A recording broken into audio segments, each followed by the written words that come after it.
African safari and may include animal kills and carcasses. Viewer discretion is advised. We are busy appreciating some of the trees that we have in this area and the unique bark of the torchwood. And this is Safari Live. Ready.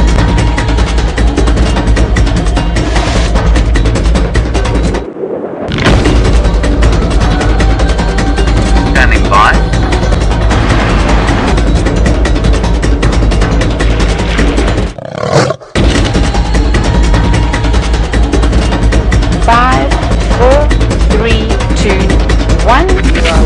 You are live. Good afternoon, everyone, and welcome to Safari Live. As I said, we are busy watching or just looking at a beautiful torchwood tree, trying to slow things down just as a start, because hopefully this afternoon is going to get exciting. And it's a beautiful tree, the torchwood tree. My name is Byron, and on camera with me this afternoon is Fergus. And you may have seen Ellie already on the pre-show drive. Ellie and Seb is back from leave. It's good to have him back. And then Megan is also back. She's directing for us this afternoon. And Chantal and Alice. Chantal's also in the final control. Now, like I said, a warm welcome, but also a special welcome to some viewers who came and visited us today. And we've got Gabby and Hannah there too, and a whole bunch of people from all over the world, Israel, Florida, and Canada. So it's lovely to have all of them here with us and watching a bit of the show before they head out on their own safari. Now, don't forget, everyone, we are completely live. So send us your questions and your comments at #SafariLive, and we'll happily answer them for you and hopefully get through as many as we can. Now, I'm going to continue. We're going to leave this beautiful torchwood. It's also known as a greenthorn. Lovely tree. One of my favorite trees, just because of that unique stem. And you can see how it looks like it's twisted all the way up. It really is a beautiful tree. We just thought we'd appreciate some of the trees today a little bit. But perhaps it's time to go on search for some animals. While I do that, let's head over to Ellie, who is itching to say good afternoon to you.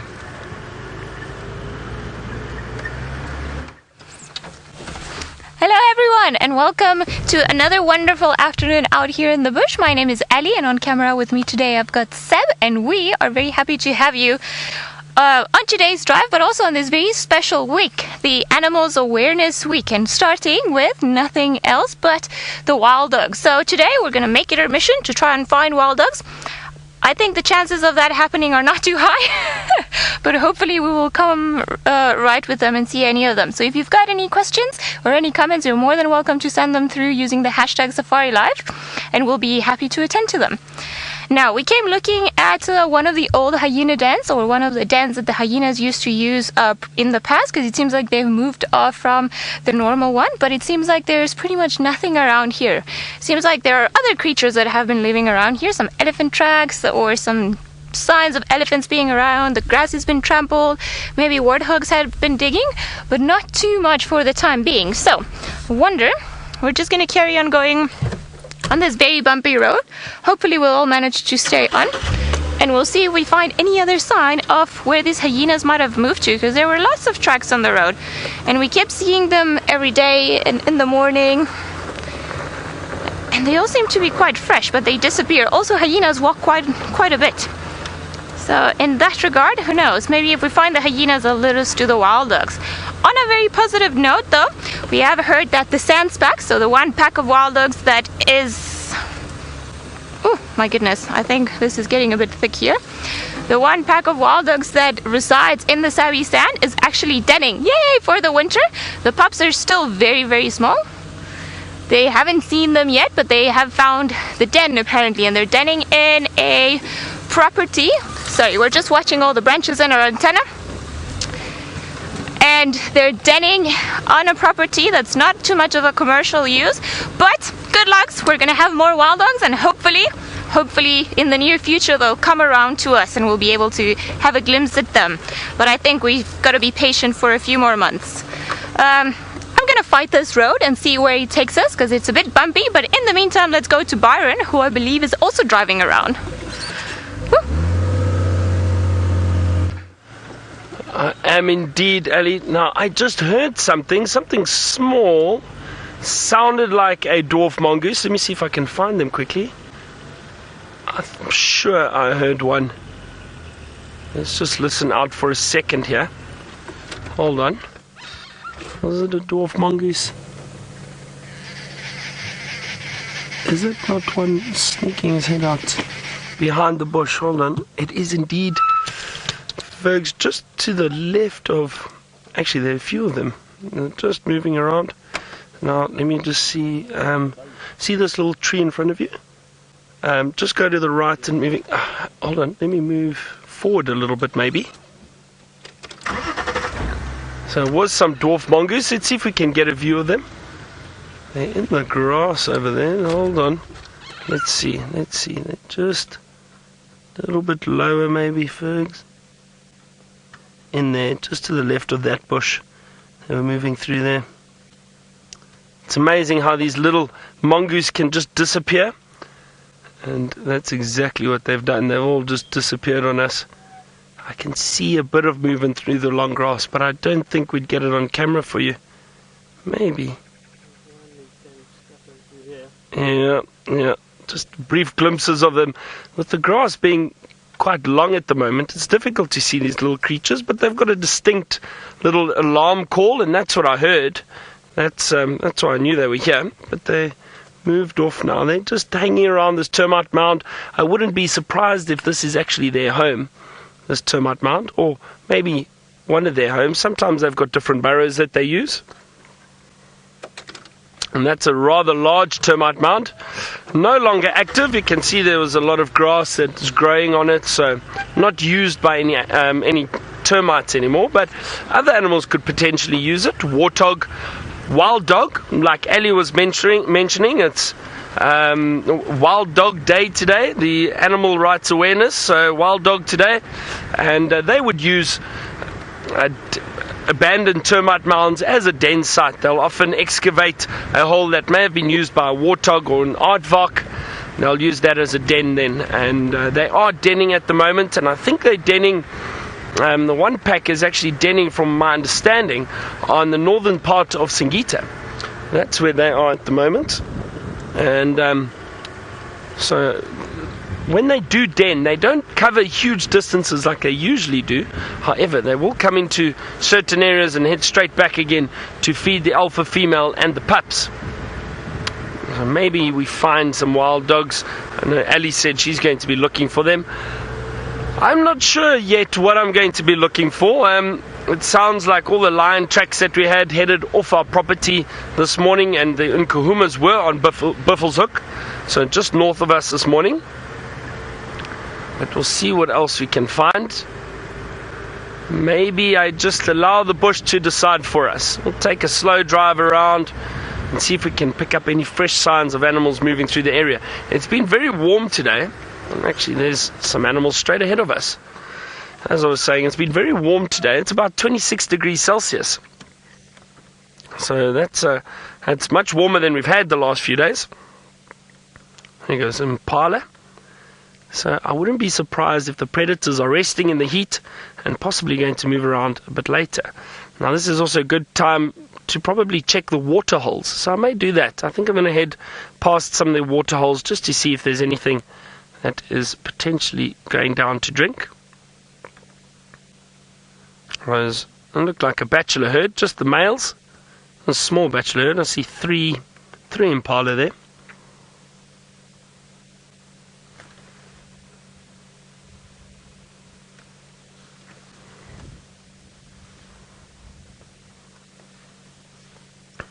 But it's lovely in the sun this afternoon. It really is a very, very nice winter's day.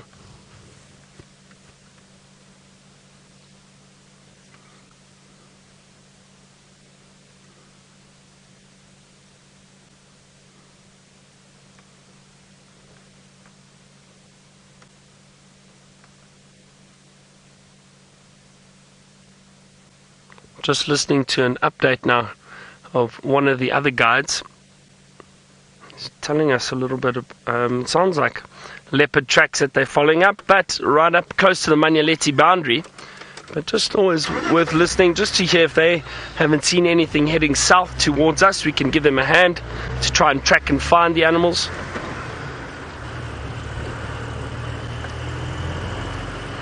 I see there's some zebra tracks in the road. Just have a look in front of me. You can see there's some zebra tracks just on the right hand side of the road. There we go. See that? Very clear zebra tracks. Let's see, maybe we find them. Maybe they have headed down to water. That would be nice. See some zebra drinking.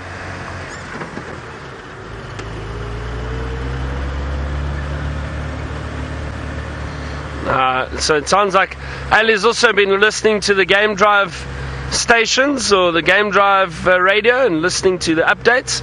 So let's see what her plan is from now.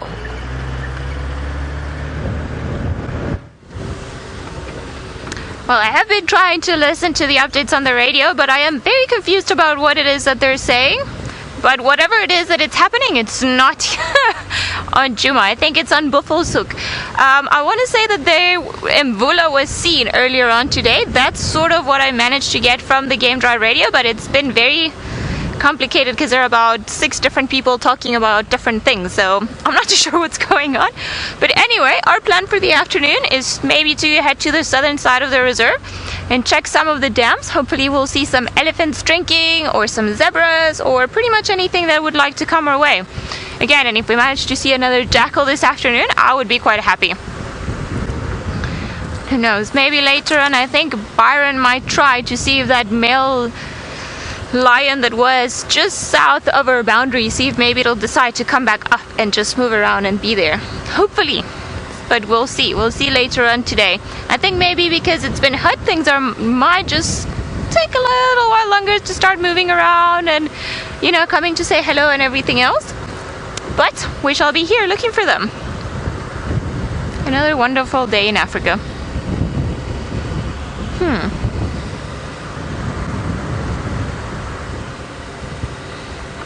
It's funny enough, this was the very first spot where on Easter weekend where Tristan and I managed to find Shadow with her little cub.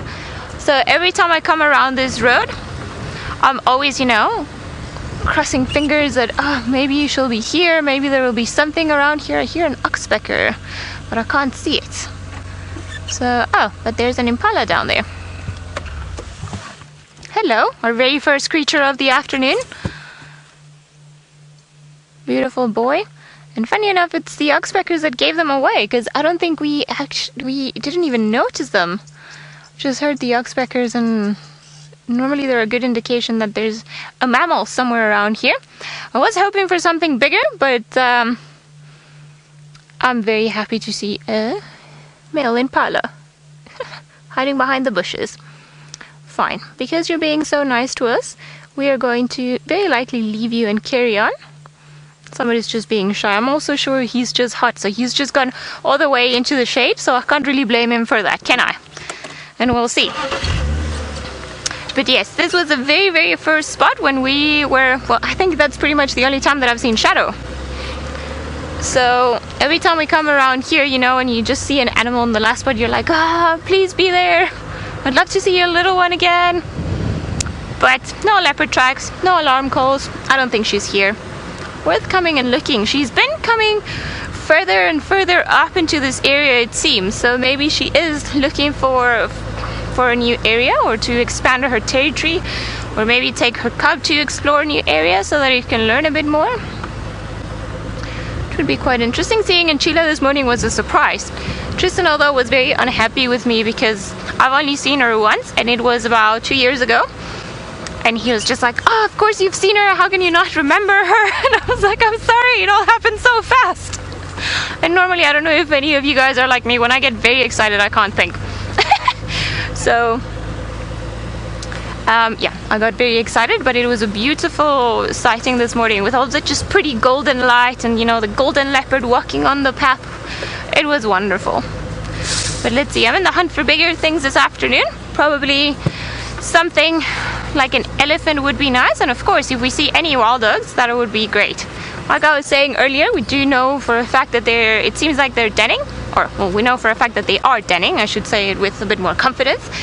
But I think it's going to be quite a while before we see any of them, because if the pups are still underground, it's going to take a few months before they start leaving the den and start moving around. And in terms of dens, often they will use the same as a hyena, an old termite mound, and they'll have all the little ones in there. So who knows? There is always hope.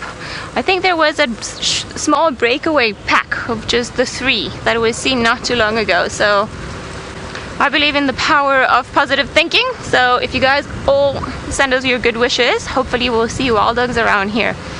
Because before I went on leave, Taylor and I think you guys also, you are the ones that gave us the report of the wild dogs on the dam cam, but it was just impossible to locate them. They just seemed to be moving way too fast, and even Herbie was out looking for them and helping us, and the tracks went up and down, so it was a bit complicated to try and find them, but we did try.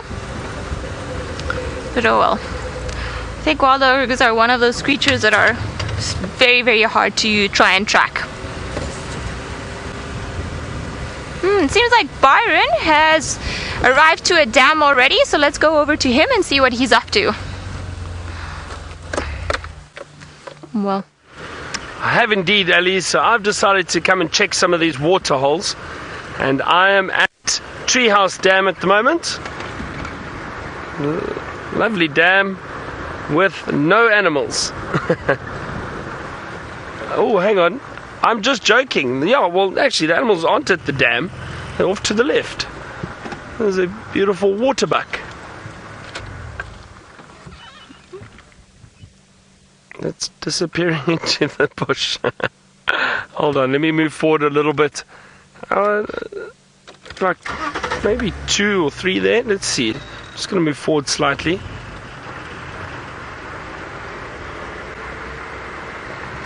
There's a little gap for us. There's waterbuck. There they go. Looks like a group of females. Now they've probably had a drink already, and they've moved off now from the water. A lot of people think all the animals drink in the mornings or in the afternoons, late afternoon. It's not always the case. Animals will drink when they're thirsty. So a lot of these antelope and other species of animals will come and drink during the day when it's warm, especially when it's warm like this, and in the drier months. They'll come down, drink, and then move off again and go and feed. Nice to see some waterbuck. That's a young male. Can you see just the little horns protruding there a little bit? Next to the ears, you could see the horns. 1, 2, 3, 4. That's another youngish male, not quite a big full-grown male.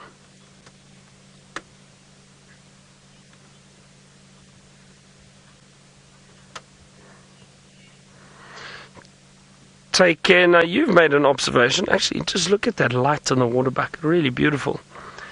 So, take care. You were saying that it's interesting how the antelope never really seem to walk on the roads like other animals do. Well, take care. The reason for that is the antelope species and most of the other herbivores, they feed on the grass. So, they need to walk through the bush, firstly, because that's where they find food. They do cross the roads, and you do see tracks of them walking down the road now and then. We see their tracks on the road, but generally they prefer moving through the thicker bush because that also hides them better. But mostly because that's what they feed on. So to feed on the grass and all the trees, they need to be walking in the bush as opposed to on the road. But sometimes we do see them. No, it sounds like Ellie has found an elephant already. Well done, Ellie. Let's go have a look.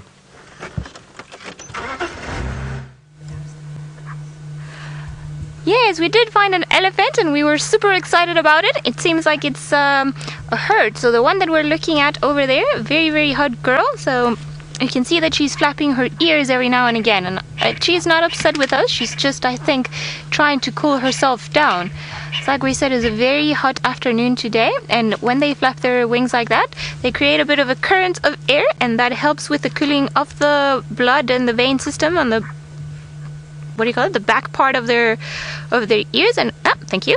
And then as the veins, or as the blood that flows through the veins on the back of the ears start cooling down and they carry on moving throughout all of the animal's body, then they're going to start cooling the animal down. So it's a good way of irradiating heat, almost like the car radiator, where all of the heat's just going to get dissipated through there. So she is actually being very clever, and while she eats, she's also fanning herself.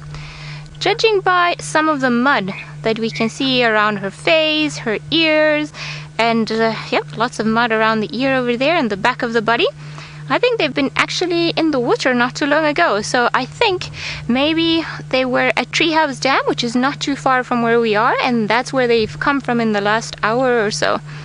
So I think very likely they got very hot during the middle of the day, so they went down to the water for a drink, and then obviously to put some sunscreen lotion, or the animal's version of it, lots of mud on them, just to protect their skin from the sun, and also to try and trap some of those annoying parasites that live on their skin. And it seems like it's dried out quite a bit. Look at that.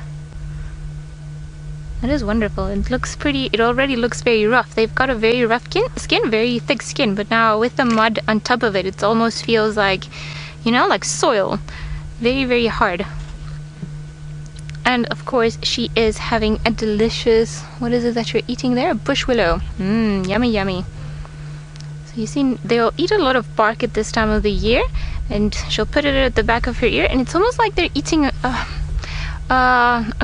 corn cob. They'll start almost like rotating it in their mouth, and just as they do that, then the bark is going to rotate. You see now we can't see the same part as earlier, and she starts doing that just to try and get the bark out and get to the juicy part underneath. That's normally the cambium layer that she's after, where all the sugars. Okay, well, you got tired of the one that you had. And in case you were wondering, that's how trees succumb to the mighty force of elephants.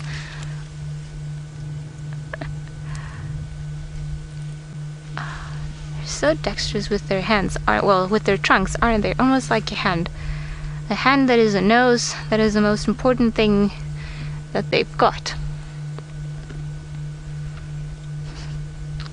It's funny, it's almost like when you see those old movies with people eating grass and then the grass is sticking out of their mouth. That's how sometimes I feel elephants end up looking when they eat the small branches or the tree trunks like that.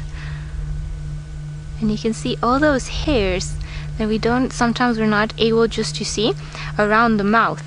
So they've got a very important, some of them are sensory hairs, but they've got a very important function or responsibility almost of protecting the softest parts around an animal's body. So we'll find them at, around their mouth, just also trying to protect a bit of their lips, the tongue, and then the other places where we often find hairs for an elephant are around the eyes, those very big long eyelashes, just behind the ear openings, and then of course the tail.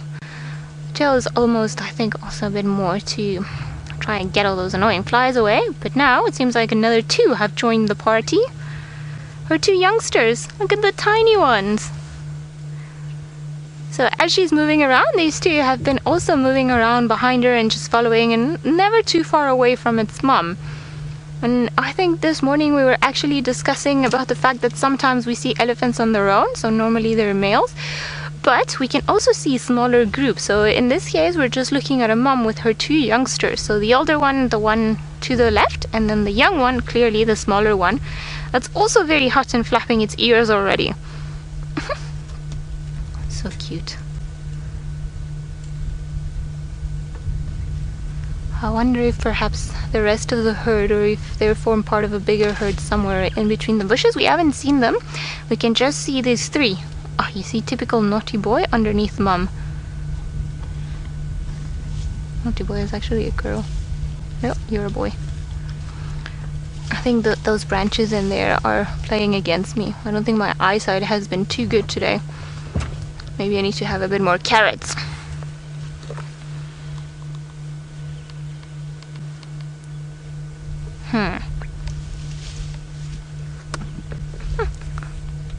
See, isn't this typical behavior for the youngsters? They've all eating the the tree that the mother was busy eating before.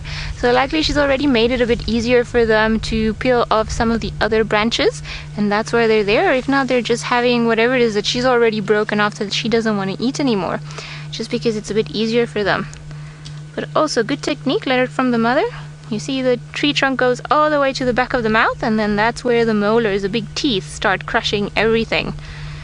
And they're just trying, you see it starts rotating it exactly like a corn. It starts moving it around to get the bark off, and then they're normally after that layer underneath the bark, because the bark is not a living part of the tree. It's just a dead part, like our skin almost, that protects it from all of the things that are outside. But underneath it, that's the good stuff that the Ellies are after. That's where most of the nutrients are in a tree.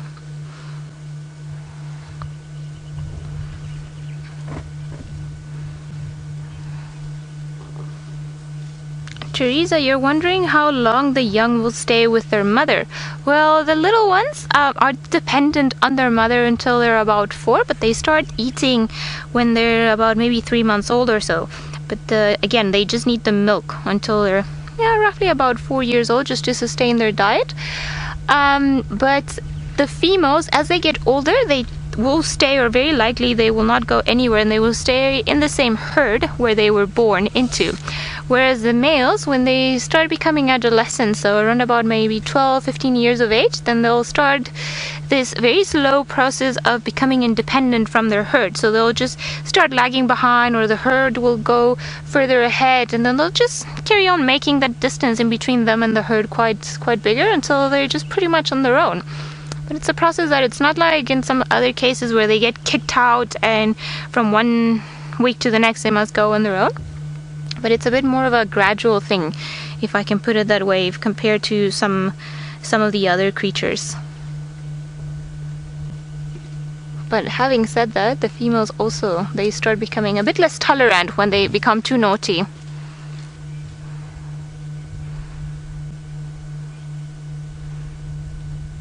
Akil, you're wondering how male and female elephants differ when they're young. Well, they just have, I'm not too sure what you exactly want to find out from this question, but they are pretty much the same. The males are just a bit more boisterous, I can put it that way, and they're always like trying to fight with the other males and show their dominance and see who's bigger and stronger and pushing each other around. And then the females, as they get older, then they start almost like babysitting. They start looking after all of the other youngsters, or their little brothers or their little cousins and sisters, just to start practicing and developing those skills that they're going to need when they become older. So I think from a behavior perspective, they exhibit the typical girl versus boy behavior that you can maybe find in humans.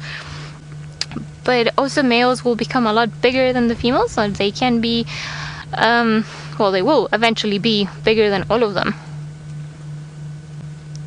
So I hope this answers your question. I'm sorry, I was a bit confused by it. But I think it's just like with everything. Males are normally going to start fighting each other, and they're going to start looking for excuses to show that they are the biggest, stronger ones, whereas females will likely stay with the younger ones and look after each other and be together. There's a hair tails, the tails hairs. Very thick, very, very strong. And all that beautiful rough skin, full of wrinkles.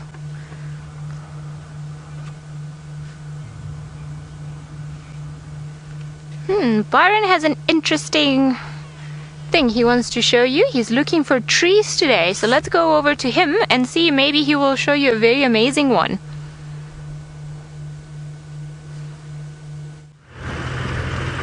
Well, Ellie, you've caught me off guard. I haven't found another tree that I'd really like to talk about, and a lot of these trees that we're passing at the moment sorry, it's bumpy. Sorry folks, it's a lot of bush willows and that in this area, bush willows and silver cluster leaves, which we've all seen. So I'm going to try and look for an interesting tree that we don't really speak about, see if I can find one. But I am going to head down to Chitwa Dam and just just see if perhaps we can't find some animals out of the water. Hopefully hippo and crocodile. I'm not sure if the hippo will be out, but I'm going to take a chance and go have a look.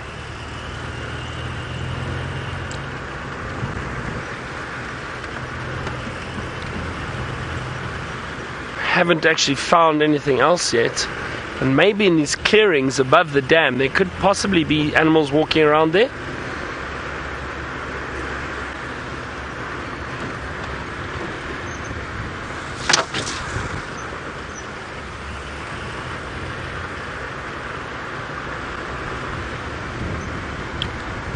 Let's see, I'm looking very, very carefully now while we drive down here, scanning the area.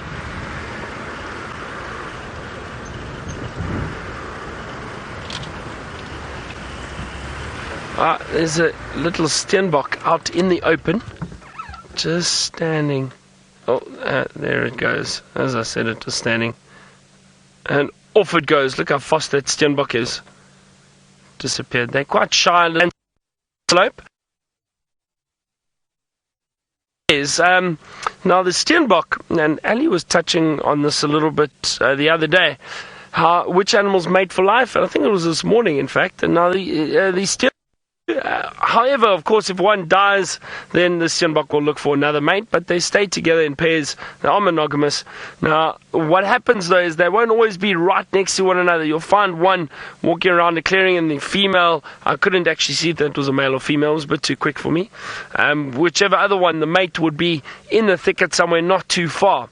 But they don't always stay right next to one another, maybe about 50 meters or so apart from each other, and then meet up every now and then. But they stay in the same vicinity, the same territory. So it's a little Steinbuck. Lovely to see them. I'm going to drive down to the dam. I might lose a bit of signal for you. There's just a little grey patch that we drive through, a black hole of signal that we drive through, so I might lose you a little bit.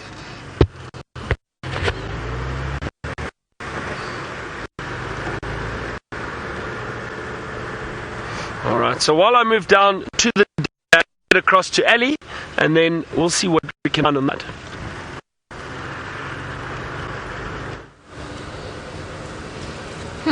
I wonder, maybe we should try and find that one pair, that one girl that's going to sweep Byron off his feet. I wonder if he will consider it.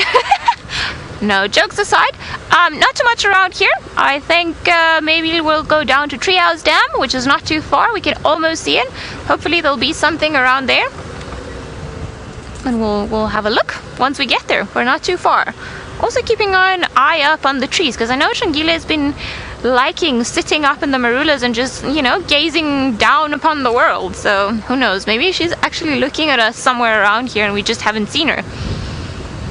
It wouldn't be surprising. I'm pretty sure that happens all the time.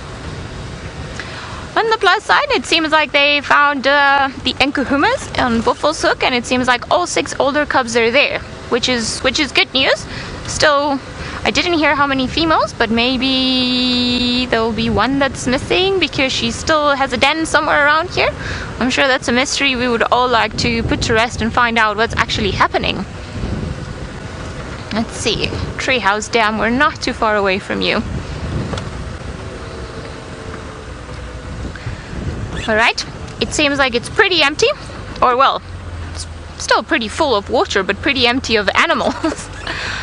So, let's see, maybe we'll be able to spot some nice birds from around here. Anything? Ah, yes, there's one very helpful Impala that's just come down for a drink. I love it when animals come down and drink. They just look so peaceful and terrified at the same time. Peaceful because for us, well, it's such a dreamy view, but for them it's quite a dangerous activity to come down. So they know that there's nothing around here, no crocodiles for them to worry about. But in some other areas, especially if they have to go down to the riverbeds or even at Chitwa, because they know there are a few crocs there, you'll see that they're much more wary of coming close to the water and drinking around there. Quite a nice boy, this one, big ram. I wonder, it seems like he's on his own. Seems like Byron has found the grey pot of gold all the way at Chitwa Dam, so let's go over to him and enjoy the beautiful view he's got.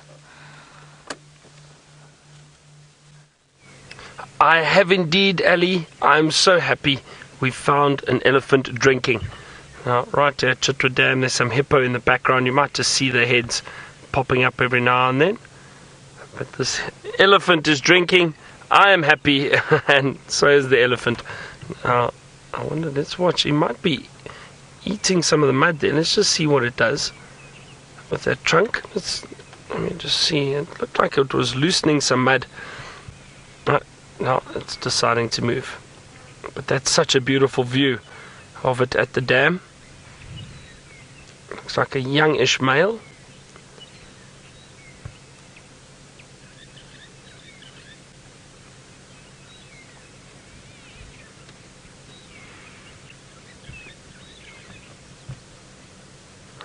My absolute favourite to see them down at the water. So my plan of coming to have a look down here paid off. Even though this elephant just decided to have a quick drink and move on. There's actually a few of them here. Looks like 3 young males. This one, and then just off to my right, there are actually 2 others that have already moved off into the bush. And they looks like they're busy playing with one another. Have a look at that. Shelly, you say hello, beautiful boy. Yeah, it's lovely to. Oh, hello to you too, Shelly. I'm just joking. Yes, it's lovely to see these elephants. I couldn't resist. I'm sorry, but just off to the right, you'll see there the other two males. So 3 young males together. And this often happens where you find young elephant bulls moving around together. It does occur from time to time. Sometimes they actually meet up with big dominant males, and the reason for that is the big males usually teach these younger males how to be successful, and they'll teach them where to look for good food, water, also how to find the females, where to find the females, where to look for females. So it's lovely to see them moving through the bush. So I think what we're going to do is we'll head down, reposition at the dam, and just see if we can find anything else down there. Alright. Do you mind saying like hi, Colleen? So I think what we'll do is we'll quickly link to. Oh dear. I know, we've lost signal in the Mara at the moment. Sorry about that. So the Mara, as you know, the signal's up and down a little bit, but luckily we still have the elephant behind us. I'm not sure where Ellie is at the moment.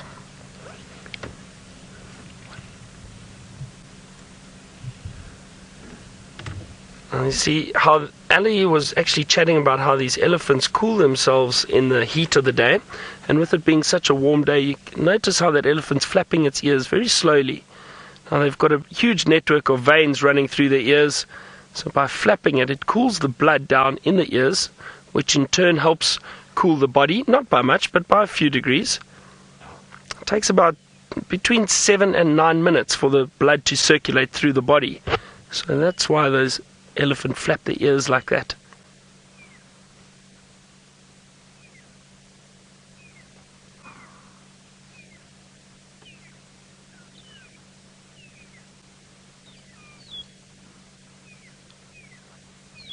As I said, I think we might move down to the dam. And while I do that and find a good position, let's head across to Ellie and see where she is and what she's found.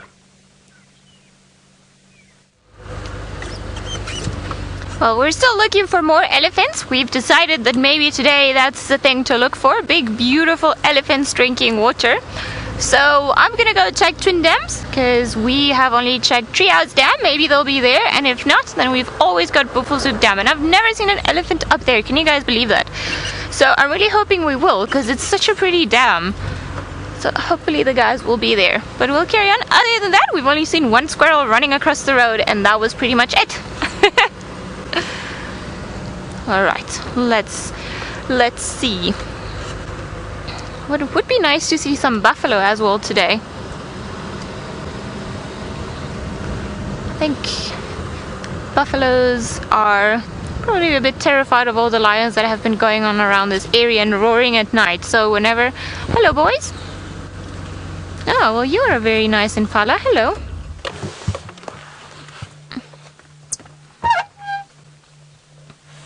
Sorry guys, it's always nice to see them, and we've got about maybe 4 or 5 around us.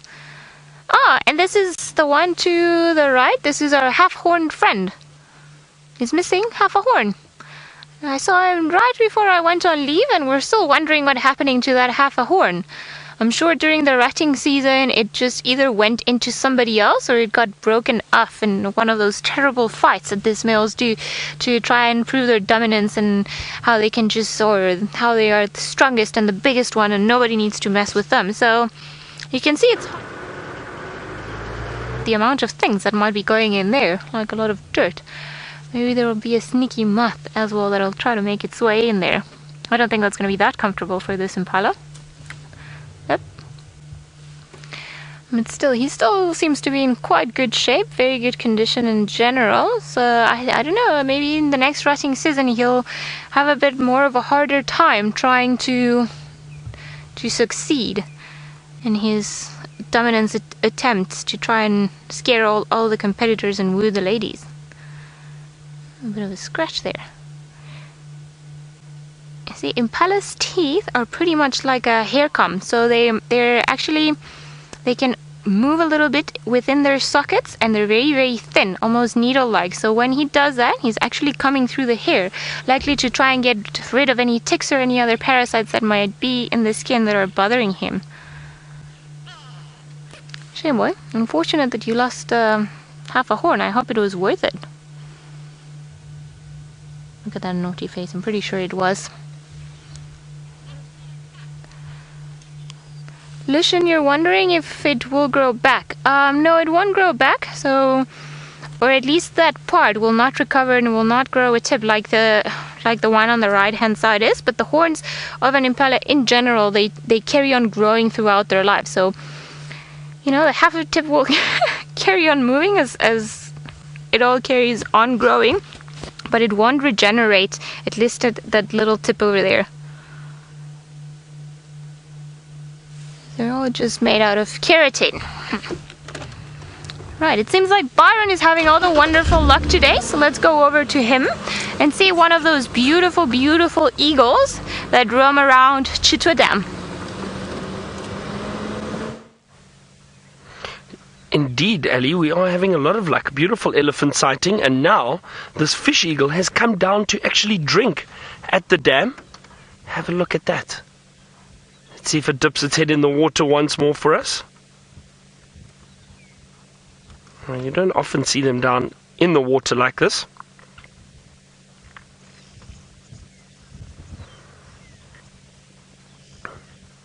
Now, I was watching, we had a question the other day of if the fish eagles swim like other eagles do, and I was trying to find a little bit more information about this. Now, the one video I did see was of an osprey that was in the water trying to get up.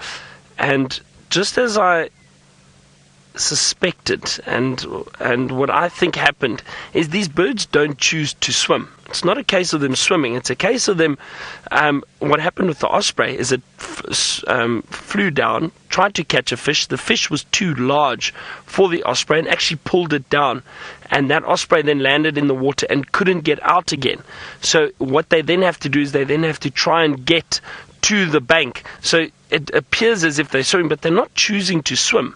The problem is they've been pulled down, they've landed in the water, and they can't get out again. So they have to try use their wings to paddle almost out to the bank and then walk out of the water, dry those wings off a little bit, and then take off. They can't take off once they've landed in the water. It's very difficult for them to... I think I saw one video of a bird trying to take off out of the water, and I think it managed, but it's very difficult. Now, the same would happen with a fish eagle. If the fish eagle flew down, grabbed a fish, and was unable to lift it and fell into the water, it would appear as if it was swimming, but it would probably try and paddle to a bank for safety. So it's not a case of them choosing to swim.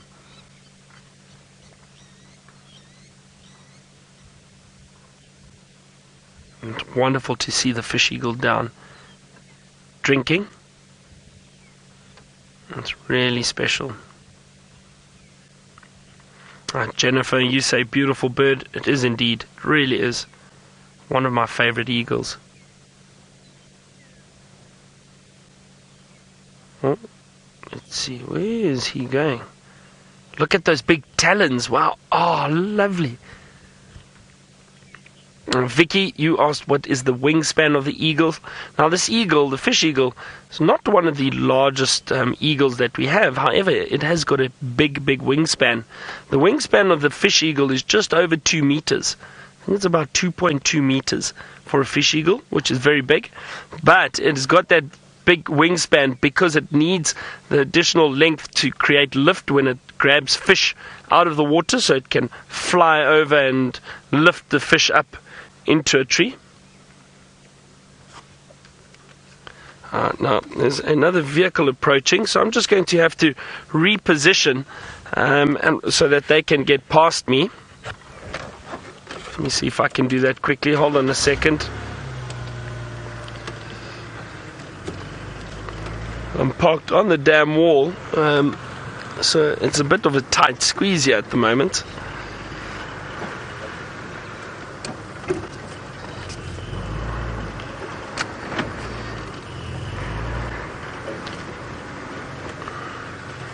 Right on the dam wall edge. Fergs, if we go in, I'm jumping. Yeah, I think they'll get past us like that. That should be more than enough space. There we go. Fergs, is that okay? Sorry, we're just facing the sun a little bit. There we go.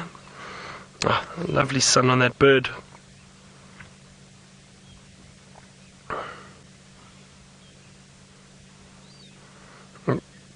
Dina, yes, that is a lovely reflection. It is a beautiful reflection. I'm quite upset I didn't bring my camera this afternoon because I think this would make a wonderful, wonderful image. Wonderful picture.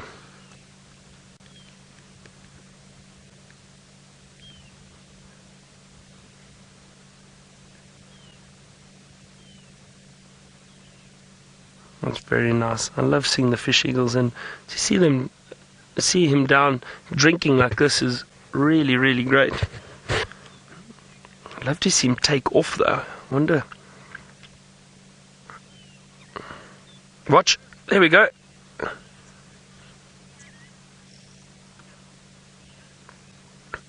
Riaz, no, this fish eagle's definitely not standing in the water to cool down. Fish eagle's purely standing in the water to drink. That's why that fish eagle went down there. There you see it take off. Wasn't that wonderful to see it take off and fly up to a tree?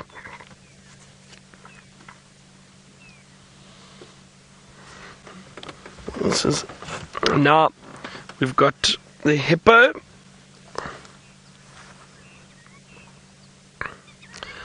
David, you asked if the fish are the only prey of the fish eagle. Now, David,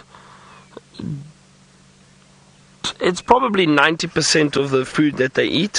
However, the fish eagle will also feed on carrion, so dead or carcasses that are maybe washed up on the water's edge, or that a crocodile may have caught and hasn't finished, or something that's died close to the water's edge. They will feed off carrion, so dead food. Maybe some water birds and reptiles, so possibly an Egyptian goose or a heron, and maybe reptiles like the lizards that are around the water, maybe a small monitor lizard. And but predominantly fish. That's mainly what they feed on. But I have seen them feeding on carcasses before. Oh, there's a little snort from the hippo.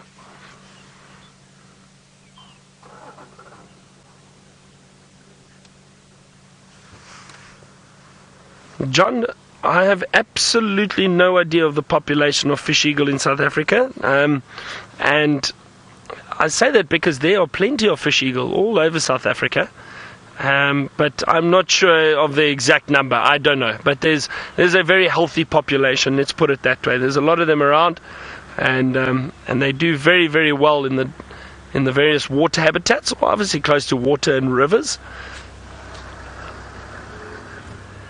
And so And there's definitely a healthy population of them.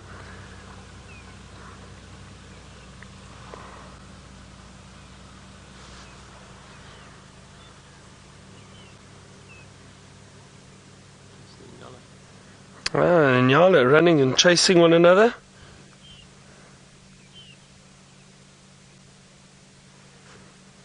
There was some kudu that also came out around the area, but a lot of Nyala there now again, and we saw, I'm not sure if it's the same group of Nyala, but a lot of males the other day, a lot of females. There's a waterbuck to the back there, but a lot of Nyala out across that clearing at the moment, males and females.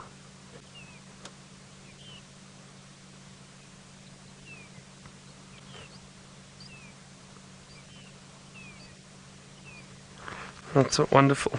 Very, very nice. Look at those big males. Let's see, I wonder if they see that one's got the mane raised up on the back of his, or on his back. I wonder if they'll do a bit of a display for us. There we go. The one's actually doing it. He's walking in the shadow.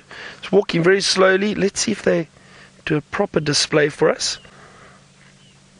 The Nyala dominance dance, where they try and they walk very, very slowly in a circle around one another. Yeah, these males are all interested in these females at the moment. It's interesting to see. Wow.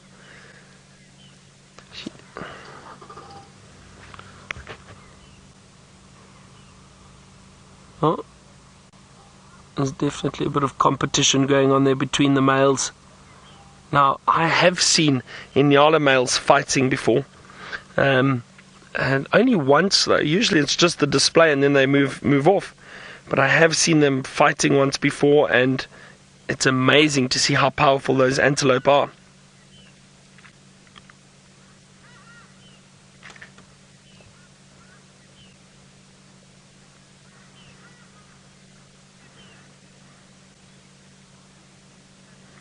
Oh, now it sounds like my dear friend James is back and he's up in Mara. Let's go and find out what he's up to. Everybody, am I live? Hello everybody, and welcome to the Masai Mara, where I now find myself back again with Safari Live. My name is James Hendry, and David is on camera now. David has just shown his thumb, and well, unlike last year, the very first thing I'm going to show you is a topi. And we were banned from showing topi last year. Not really. We just didn't show you many of them because, well, the lions and crocodiles were murdering everything in sight, and that was just very exciting. And now, my first opportunity to talk about a topi, about which I know almost nothing. But it is very pleasant to see them, and I'm going to learn about them with you. Is there anything else of housekeeping I need to tell you? Hashtag Safari Live is how you get hold of us, exactly as it is in Djuma or in the Sabi sand, but you know that. It's just me that's slightly inexperienced with these multi-feed drives that we do these days. So it's very good to be back. I hope you all have noticed not only the topi and its magnificent coloration, but also my new hat, which I think is rather spanky new and very fine. I bought it on the advice of Stefan Winterboer, who said that the sun here is very bright and will burn my small face and, most importantly, my very balding pate. And so I have got a nice, thick leather hat. Not made of topi leather, probably a hapless cow. Now, I know so little about topi other than how wonderful they are that I can't tell you if that is a cow or a bull. So let's examine it slightly more closely, and I think we're going to go with no, they've all got horns, David. Yes, thank you. If we could just go around to the back there. I think that's a lady topi. Mrs. Topi, yes, I think that's what we've got there. Good. We're not only here with Topi, of course, in the Mara. Every time you stop, you've got thousands of things around. We have some zebra over to that side. There they are. Hello, chaps. Quite astoundingly, not standing in a grassland, but next to a wood, and one of them actually rolling. Good grief, our cup runneth over, in fact, many cups. Now, what we're going to do now is roll forward, because just over this hill, naturally enough, there are some buffalo. And in fact, there was... what I'm going to do... I'm just going to turn slightly so that David can point his camera up the hill. David, there is that buffalo. Do you see it? Now, that buffalo from the top of the hill looked to me like it had a very, very tiny baby with it, which I think is now behind. Now, this would be very strange, given that there seem to be two buffalo bulls. No, there's a cow there. There's a very little I can't see it. There's a very little baby just to the left of the bull. There, you can just see the ears wagging. It's tiny, tiny, tiny. And there are apparently lions not far away from here. They're obviously not very close, because I suspect the topi, zebra, other buffalo over the hill, and indeed the elephants that I'm hopefully shortly going to show you, would have scarpered at some stage, or the elephants would have done some damage to the lions. Now, what I was saying about the sighting of the zebra, of course, is that it's on the fringes of a woodland, which over here is quite unusual, and I think these woodlands are the most glorious colours of green. Right, let us continue down the hill, past this wonderful sighting of topi, my favourite antelope, next to the Nyala, of course, which I know you were looking at with Byron. Good afternoon. Yes. No, look at her. I mean, she's a beauty. Now, Liz, you say dashing new hat. Yes, thank you, Liz. I thought so myself. When I picked it off the shelf and put it upon my head, I thought, I look a little bit like Indiana Jones on safari. I'm not sure that's a good thing. Here we go.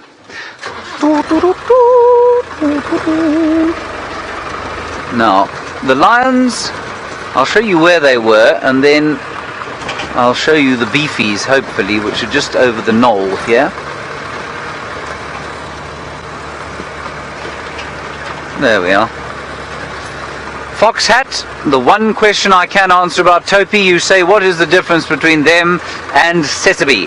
Well, very little. They're actually just a different subspecies of the Sabi. And so they are Sabi, basically, just a different subspecies that's only found in East Africa. Well, now that's quite a nice picture, isn't it, David? With the vast expanse of the Mara extending down to the south, all the way to the Tanzanian border. That's what we've got going there. I think that's a beautiful picture.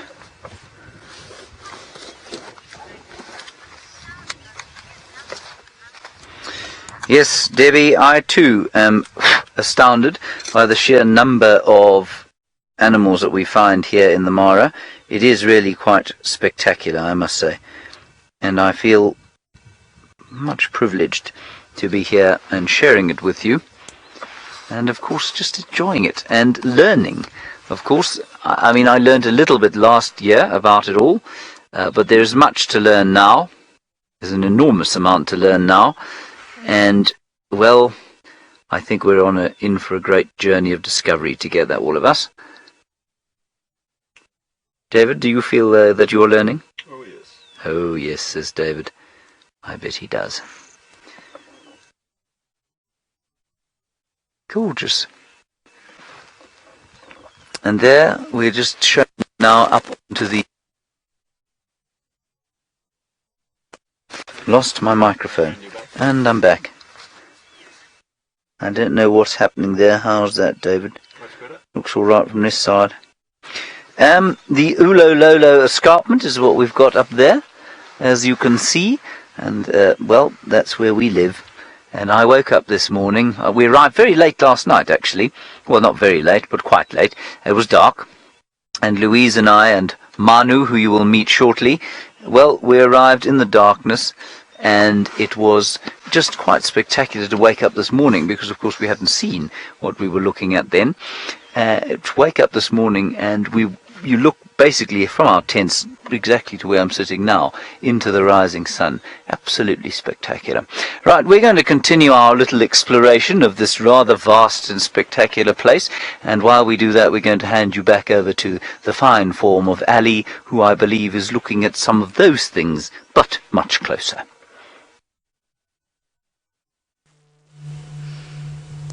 How exciting to see James! Yay! I'm sure that I'm not the only one that has missed his voice, so I'm pretty happy to know that he's enjoying the Mara, as we are Djuma, but we all miss him terribly, because James is a very funny person, so it's always good to have him around. Now, you might wonder, what is this funny hole that we're looking at? So, I'm going to try and go in, but hopefully I will not die in the process or get sucked into the bottom of this pit. There we go. Okay, so at least I think I will get sucked into the bottom of this pit. But just to give you guys an idea, this is a hole where an elephant has been digging for water. So we're always talking about when the elephants come, you know, to the horrible drainage lines and how they like coming down here and how they start digging for water.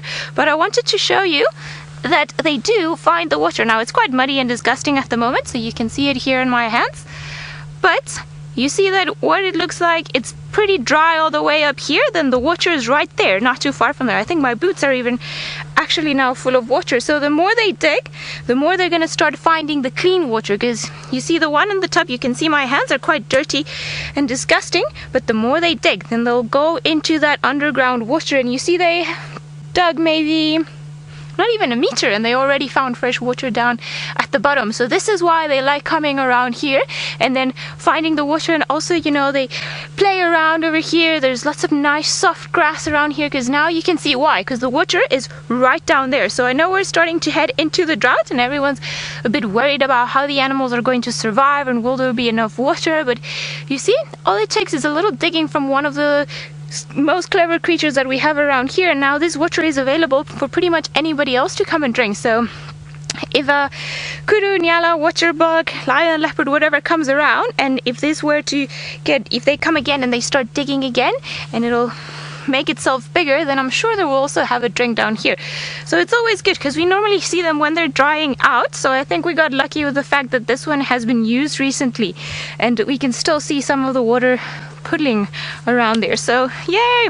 I just thought it was so interesting, because we've seen them dig so many times and we hear them sucking up the water, but sometimes you imagine how far down is actually all the water. Do they have to dig really far down? Because the little ones, they go all the way down with their trunks like this, and you know, you put their faces all the way up there.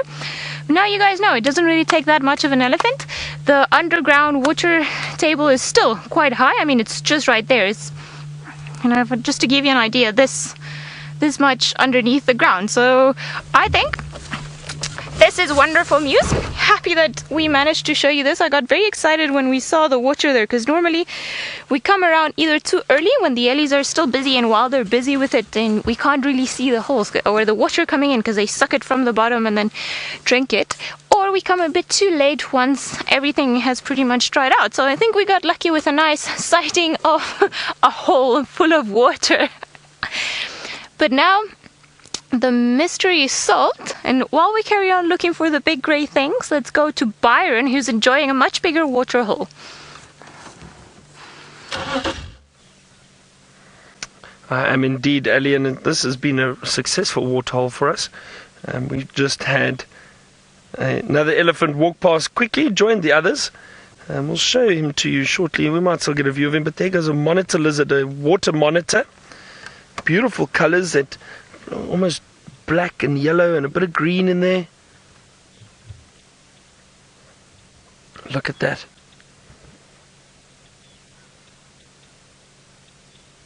See, it just shows you with the warm afternoon that we're having today, a lot of these other animals are a bit more active, especially some of these reptiles. Look at the sharp claws on that monitor. There it goes. It's quite close. Now they get much larger than this. Once he walks past, I'll show you how big he is and how big they can get. I'll give you an idea of the proportion.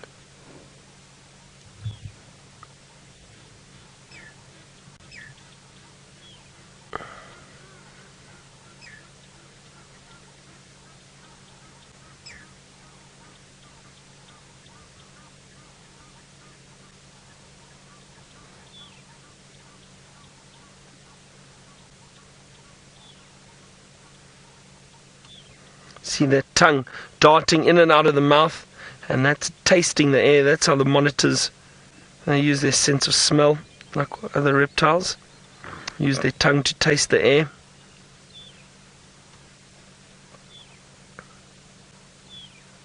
It's amazing to watch. Isn't that incredible?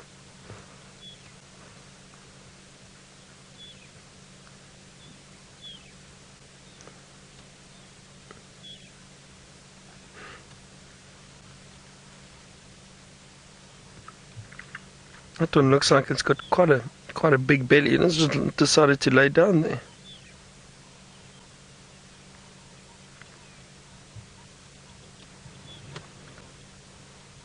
Now the other monitor species we get here is the rock monitor. Now the rock monitor is a little bit thicker in body, and their head's a little bit shorter than that, with a much thicker head compared to this water monitor. They both get very, very large.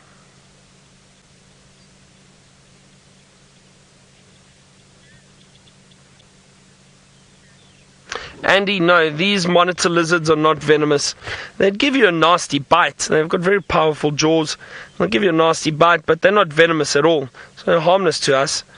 But they would give you quite a bad bite if you had to try and pick one up. Otherwise, generally, they just run away from you. But not venomous at all. Not like Komodo dragons. Komodo dragons have bacteria and enzymes which actually creates them, or creates a bit of venom.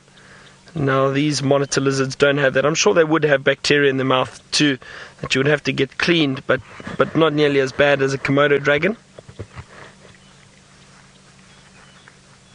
We don't have Komodo dragons here, not in Africa.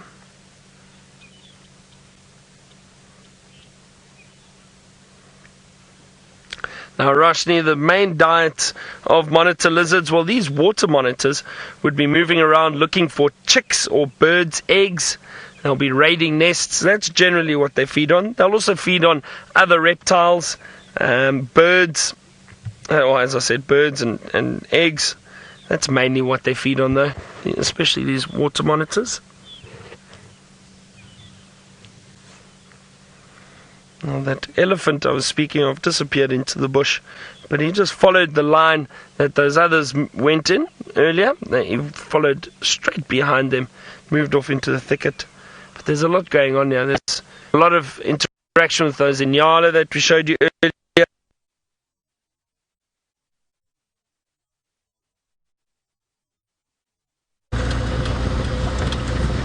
Oh my goodness!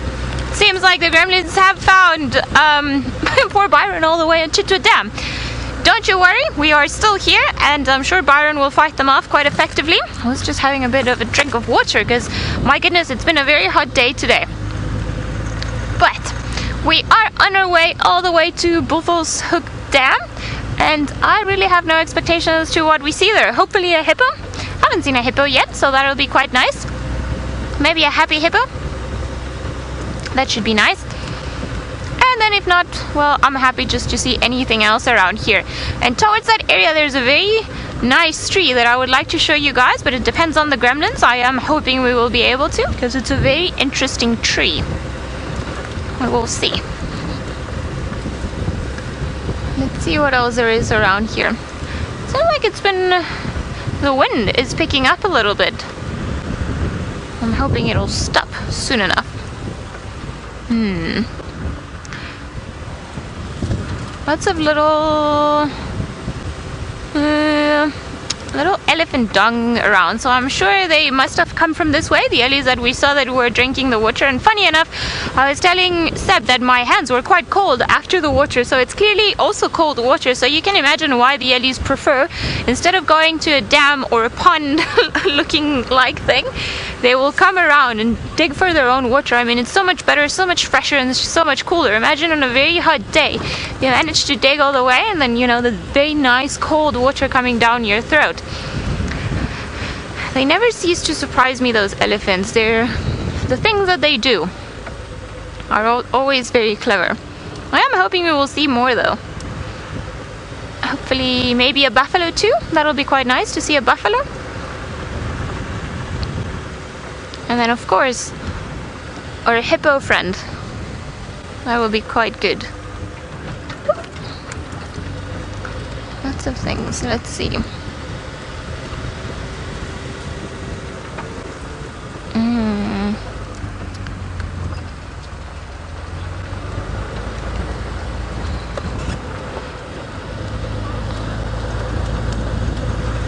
Right. Sorry guys, I was just listening to the updates on the radio.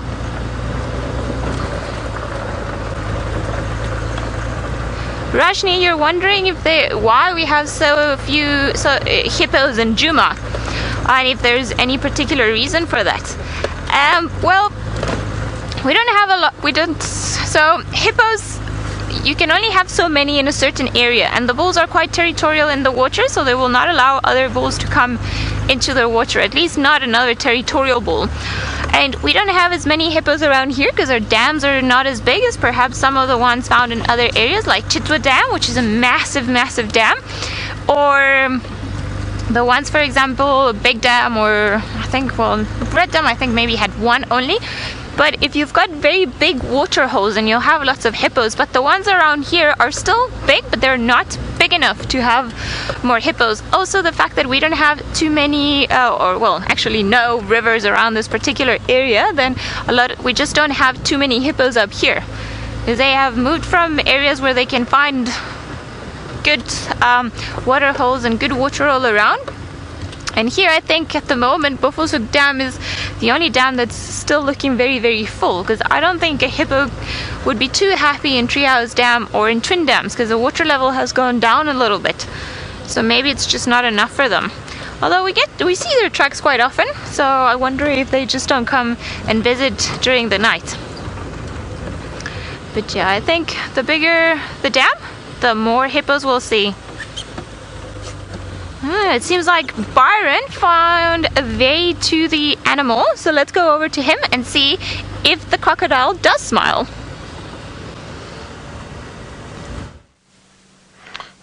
It's a crocodile indeed, Ellie. Now we've just changed positions onto the other side of the dam, and we've got this beautiful view of the crocodile sunning himself on the bank, enjoying the afternoon sun. A few hippo. Oh, there's actually... Sorry, Ferg, I've just seen right here, close to us, there's a family of hippo. There's a baby.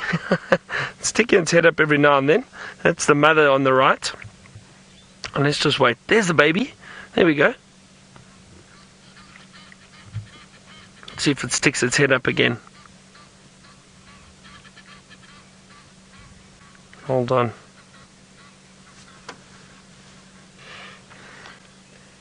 A few of them around there. So often what happens is these young hippo hang on the backs of their mothers, or there we go, there it is. They balance on the backs so that they can keep their heads above water. Isn't that cute? Wonderful.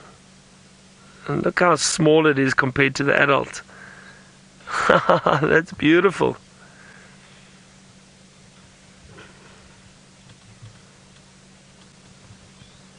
Wow, this is really, really nice.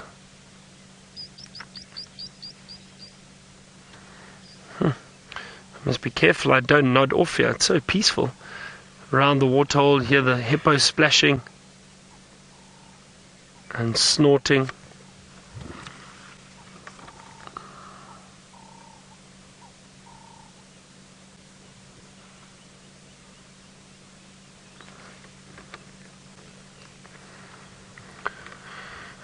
Francis in Israel, you wanted to know if a crocodile could take on a hippo. Now, Francis, there's kind of a mutual respect between the hippo and the crocodile. They stay out of each other's way.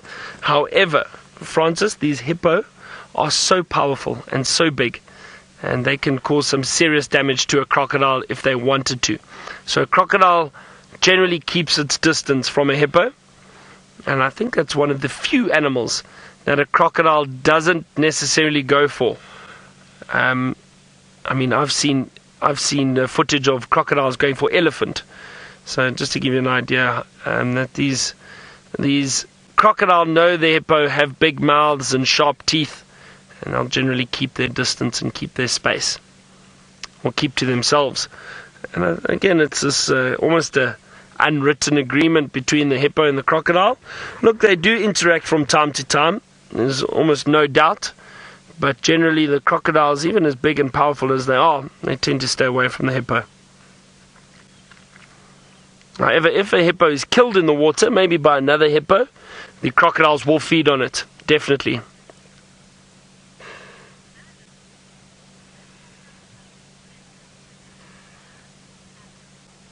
Now, Alice, you asked if the crocodiles have any predators when they're on land. Alice, smaller crocodiles, maybe leopard. There have been one or two cases of a small crocodile being attacked by a leopard.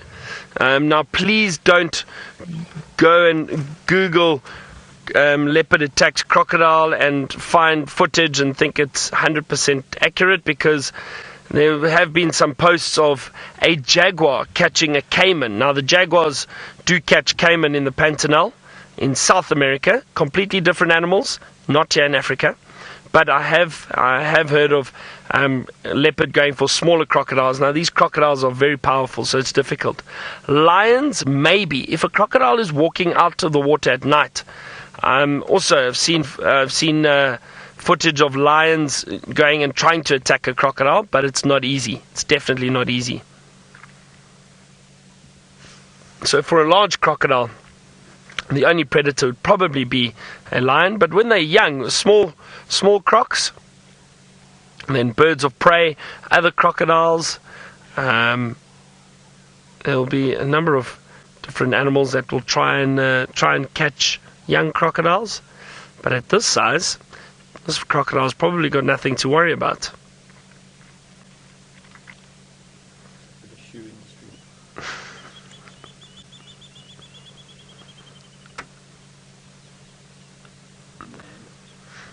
Yeah, that's true. The Fergs was just saying that probably the only threat for a big crocodile like this would be man.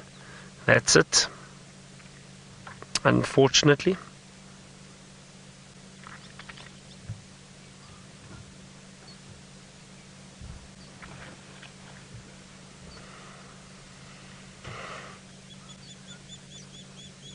Lovely light at the moment. That shimmer of the water on the land behind it. Look, that young hippo's balancing right on the back of the mother. A little chubby hippo.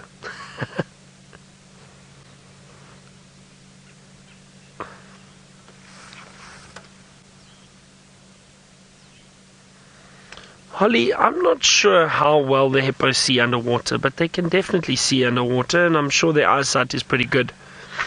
But I don't know. I think it also depends on how murky the water is. But I'm just trying to think. Their eyesight is definitely better than ours underwater, that's for sure. But I don't know how good it is.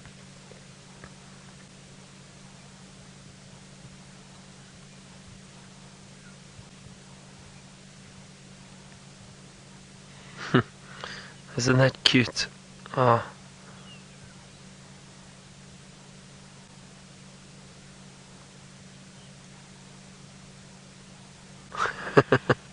That's very, very cute. That's lovely.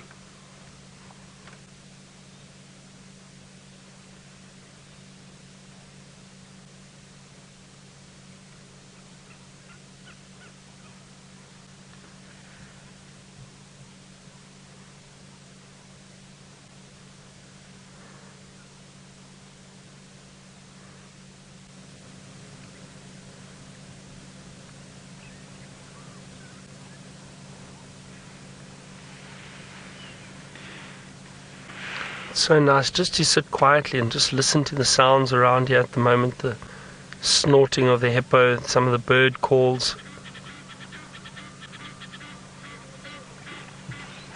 Oh, look at that. They're rolling around there.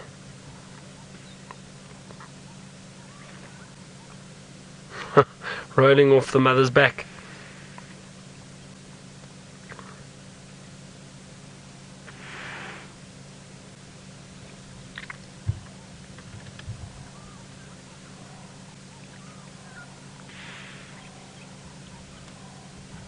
Now don't forget, everyone, we are live. Send us your questions, hashtag Safari Live, or your comments. Later, we've also got a school drive again. In the last 45 minutes of the show, we'll have some young kids joining us for a school drive, which is always nice.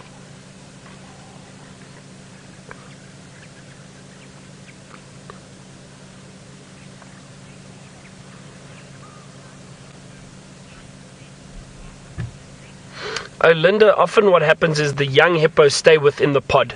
So they'll stay within that family group right up until they eventually die of old age. Oh, look, there's some wonderful oxpeckers that just landed on the hippo to the left. There we go. See them drinking some water, sitting on the hippo. Red-billed oxpeckers. So, Linda, so generally the hippos stay within the pod. They'll stay in the family group. However, if it's a young male, at some point he may be challenged by a big dominant male and pushed out. He'll have to go and find a little waterhole for himself until he's big enough and strong enough to challenge another male and hopefully find a new pod of hippo. But the rest of them tend to stay together, stay within the pod. There go the oxpeckers. Two of them just flew off. Beautiful colours and reflection at the moment on the water, even though it's a bit ripply.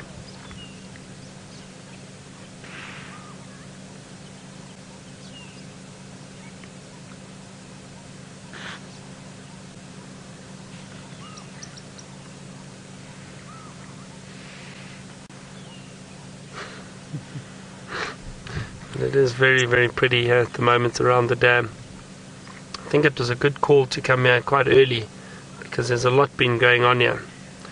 Nyala, elephants, water monitor, hippo, crocodile, fish eagle.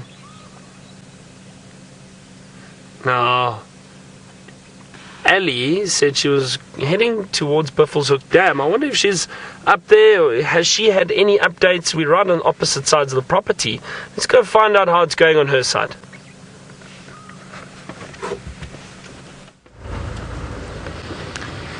Well, we are trying to get all the way to Buffelshoek Dam, but it seems like we haven't been particularly lucky with anything else around this road. And it's too bad, because it's a beautiful road, but I wonder if we've got a hornbill with a kill up there. Oh, no. Come on, hornbill. Went onto the wrong side of the road. Let's see if we manage to get closer, because I do think it looked like a dragonfly or a moth of sorts that it had on its beak. And I think it's still moving around. Alright, it's flown off. I think it's... Well, its partner seems that it's found a few things to eat as well. He was eating something. Hello, mister.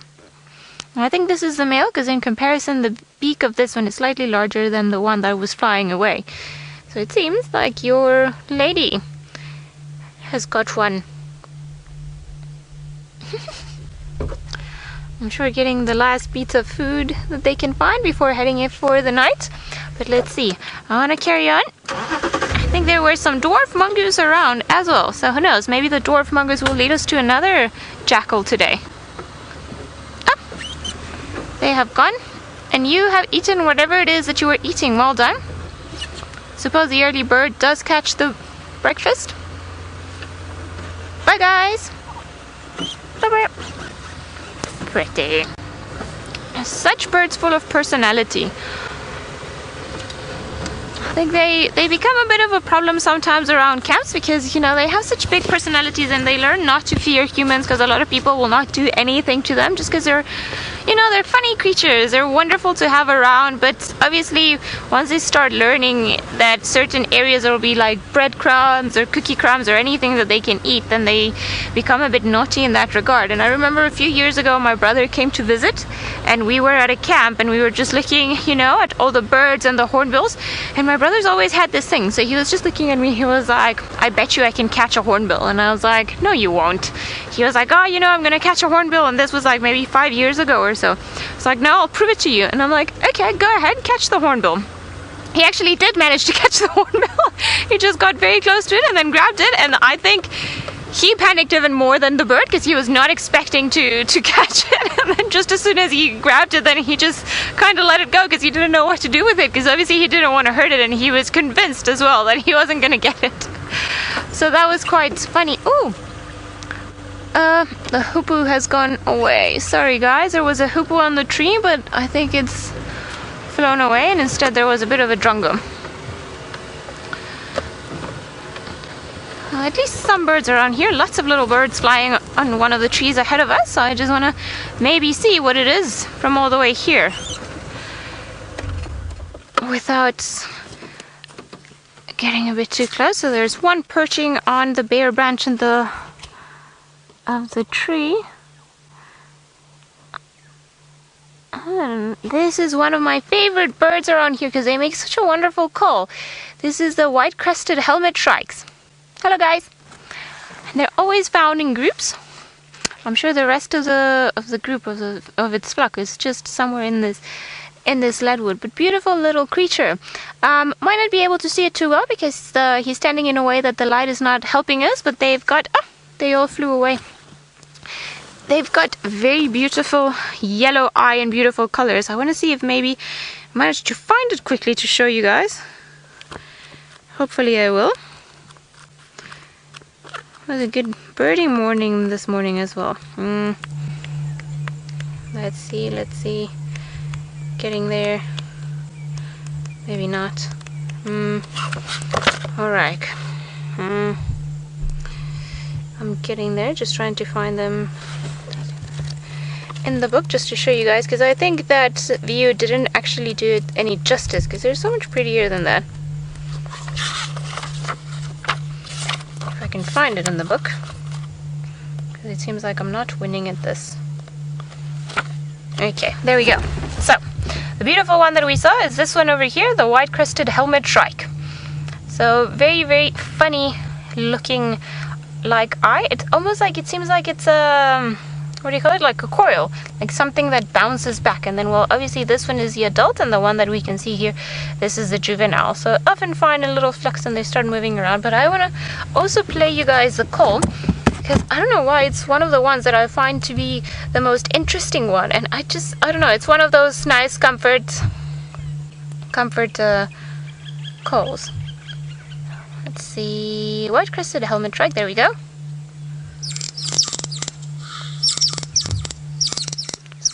So it is a funny call, isn't it?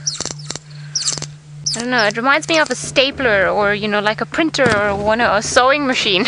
Something definitely not that you would expect a little bird to make. But good, let's see what other bird we can find on this road. And while we do that, let's go over to Byron, who's enjoying Chitwa Dam like never before.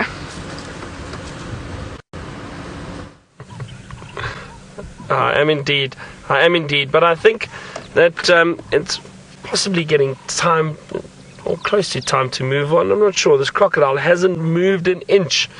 I thought he might move.